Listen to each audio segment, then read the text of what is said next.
Hi there, it's Craig here. I've been on a little bit of a shopping spree today. So I just want to show you what I've got and what I have coming up. First of all, I went and I picked up myself another Cooper's Lager that's going to go with the maple syrup. So there's your maple syrup video right there. I've got an empty fermenter back there that's feeling pretty sad right now. We need to get some beer into that. Okay, so that's the first thing we've got going on. I also picked up a dark ale, which I've never brewed before. So we're going to try that. I'm just going to do it with the standard 1K of sugar, well, dextrose. But I'm also going to use the old friend I used to call adjunct. And I got so many questions and things about this stuff. When I started home brewing 20-something years ago, they just called it adjunct. An adjunct is basically something that acts as a catalyst or speeds things up a little bit. It helps it along. What this really is it's a high malt glucose. Now, my supplier couldn't get it for a long time, so I stopped using it. I tried substituting other things like honey or brown sugar, things like that, to try and pump up the body of the beer. Well, now I can actually get this again, and so I'm going to start using it, and I'll let you know what, after all these years, I guess last 2 or 3 years me not using it, or 2 years anyway, I'll let you know if I notice any difference. However, I am going to use it in this dark ale kit, so I've never actually made this kit, so I don't know what would taste like without this. But it does add, because it's such a thick glucose and it's made with malt, it does add a body and head retention to your home brew. So I'm gonna start using that again. I may actually do a batch of lager with it as well in a little while, just to see how it makes a difference in that as well. If you can't find it, well, you can't find it. I mean, it's you're gonna have to use the dry malt extract or other things. But I have access to it again, so I went ahead and got that. I probably won't film the making of this unless you want me to.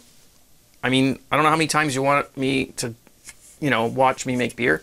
That's up to you. Let me know. Okay, what else do I have back here? Let's this one up here. I also picked myself up a wine kit. It's a white wine.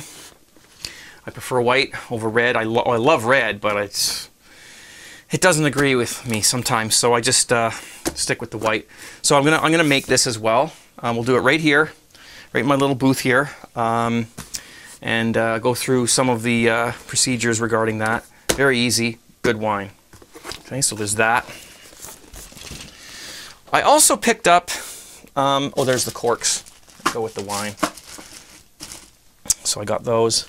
Got my sodium metabisulfite for the wine. And I use it for beer too, because you know what? I can't find the Star San up here, right where I live. I asked my supplier, and he said he can't get it in. I might have to order it. I do want to get some Star San, because I think having both sodium metabisulfite and Star San is a great idea. There's the sugar for the beer. Okay, so I also picked up myself 3 cans of apple juice. These are each 1 liter. So I'm going to make 3 liters of cider, which people have been asking me, so here we go. Got the yeast already over here, so I don't have to buy that, but there we go. So we're going to make some cider. I've never made this before. Probably add a little bit of corn sugar to that to boost the alcohol. We'll see how that turns out. Let you know how that goes. Maybe we'll try carbonating one just to see what happens too. What else do I got back here? Oh, I also picked up myself a, you're gonna love this.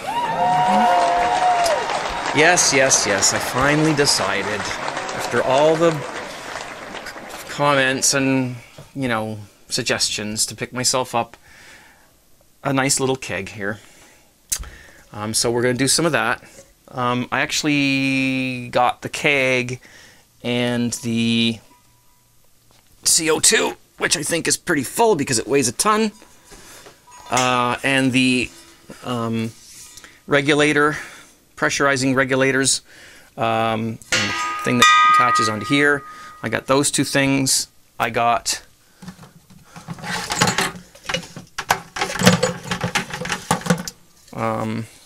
there's a tap, and the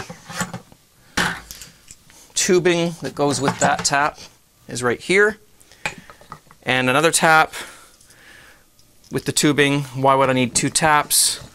Because I got two kegs. So I really did some, I really went out today and got some stuff. You're gonna hate me because I'll have to tell you, I'm not gonna tell you where I got these because I don't want to, I don't know, I just don't think it's, but I've got these two kegs, this CO2 tank that's quite full with the regulator and the taps and all the hoses. I think that's all. And this small ferment bucket, which I probably won't use, but that's just what the stuff came in. I got all of this for $50. So you're gonna, you know, that's just, I mean, ridiculously, like, even if I never used them, for 50 bucks, all this, amazing. So I'm gonna be doing that. I'm probably gonna need to, I mean, I pretty much know what I'm doing with these, but I do have some questions. If anybody is you know, experienced with kegging, please contact me. I do have some questions I want to cover before I go ahead and do that. Okay, so we're just gonna set those aside. So that's some of the things I'm going to be doing. I've got all kinds of crap here. I'm all stocked up, ready to go, ready to make some videos. Now, the very final thing I want to cover is a question, or some questions I had about the sediment catchers that I did a video on for the beer. First of all, this is not a filter. Okay, it's in no way is it filtering the sediment away from the beer. The beer still comes in contact with the sediment as long as you've got both pieces attached. All this is doing is providing another somewhere else for the sediment to go while it's, excuse me, while it's settling. So it's the same thing as letting it sit in the bottle without this. The only difference is that at some point you're able to remove the sediment portion of it and retain the sealed carbonated beer, which you can either pour, or if you're going camping or you're going to be at a party where you don't want to bother doing that, you can just drink it straight out of the bottle. And there's some lighter beers, lighter tasting beers that aren't as, it's not as necessary to pour them. I mean, you know, there's one thing I'm learning here, and that is that there's a million different schools of thought all over the place. I've heard, you know, you want to keep your beer off the sediment. You've heard you want to keep your beer on the sediment. I've heard you know, all kinds of different things. And really, I don't think there's any right or wrong way to do this as long as you are doing it and it's working for you. Obviously, as long as you're sanitizing properly and you're, you know, you're following proper procedures for home brewing, I really don't think that it's wrong or right as long as it works for you. And it's the same with, you know, extract brewing, which is right now what I'm still involved with doing. It's not wrong. It's just it works for me. And you know, I've never seen any reason to go beyond it. However, as I have said before, many times or a few times, and I was just at my homebrew supplier store today, which is where I got this stuff. He's already got new shelves all up and everything, and he's got grains and hops and dry malt extract and everything in. He's mostly a wine dealer, you see. He does carry the beer kits, but now he's expanding and getting into more stuff. It's very difficult for me and others to find the raw ingredients in Ontario. I don't know whether it's just Canada itself or whether it's just my province. I'm not sure. But we can't just go down the street and get the grains and the hops and all the stuff. So, you know, it's not that I don't want to do that. It's just that it's inconvenient for me at this point. But of course I will start using some grains and hops and experimenting with things like that. Mainly because I've been asked by many people if I will be doing that. And of course I will. But for now, I have to stick to this. We're going to do some kegging, we're going to do some different things, so we'll keep the variety going. Now, with the sediment catchers, back to these things. As far as the threads go, I've been asked about the threads and what bottles they will fit onto. Okay, as of now, as of the shooting of this video, they will not fit onto a PET bottle, like your standard plastic bottle, whether it's a soda bottle or your brown PET bottles. They're not threaded for this. It's different. As far as I know, the threads for your standard beer bottles are the same in Australia, Canada, and the United States. I don't know about other countries. Okay, now this is a 12-ounce bottle. If you have larger bottles, you're going to have to do the comparison. I'm not a genie. I can't tell you whether the threads are the same or not. You're going to have to check that out for yourself. Get a 12-ounce bottle, take the cap off, try putting the same cap on your bigger bottle, see if it fits. I will show this thread. I've been asked to show this. I'm going to come around and go over in front of the camera for a second.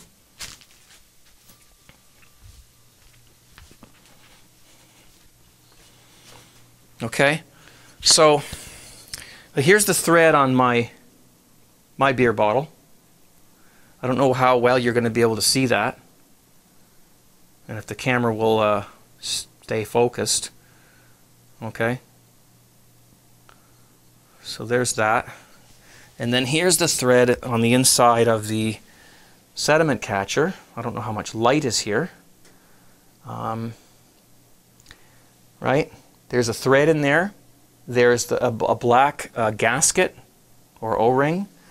There's a cone-shaped object that is the actual valve. Okay, and I'll take this apart and I'll push in on the bottom. Okay, there's a little post in the bottom part. That little post pushes on this thing right here, okay, when you screw it on, and that's what opens the valve. Okay, that's what opens the valve and lets the beer and the sediment flow down into the catcher part.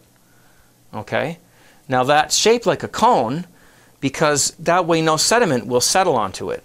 If it was flat, you'd have sediment sitting on it when you opened your beer. So they've designed these things quite cleverly, and that's that. This little gasket does come out so you can clean it. It's made of like a polypropylene or something like that. This is all food grade. They made sure that, I'm just going to go back around to my brewing area. They made sure that they checked and made sure that all these plastics were absolutely food grade, so you don't have to worry. Somebody mentioned something about more for the landfill. Well, recycle them. I don't know. I don't worry too much about the landfill right now. I'm not a big environmentalism kind of person, but we can get into that in another topic because I don't want to get into that thing right now. So that's just about it. I do have some questions about the kegging. So again, if there's anybody out there who really knows their stuff, please contact me and maybe we can chat or have a Skype conversation and I can get these things ironed out so I can go ahead and start making this in the keg, because I don't want to blow myself up really. I'm not into that kind of thing. Next video,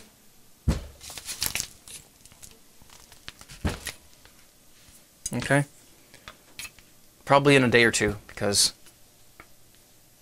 it's kind of sad. Nothing fermenting back there. Not good. Cheers. Bye, guys.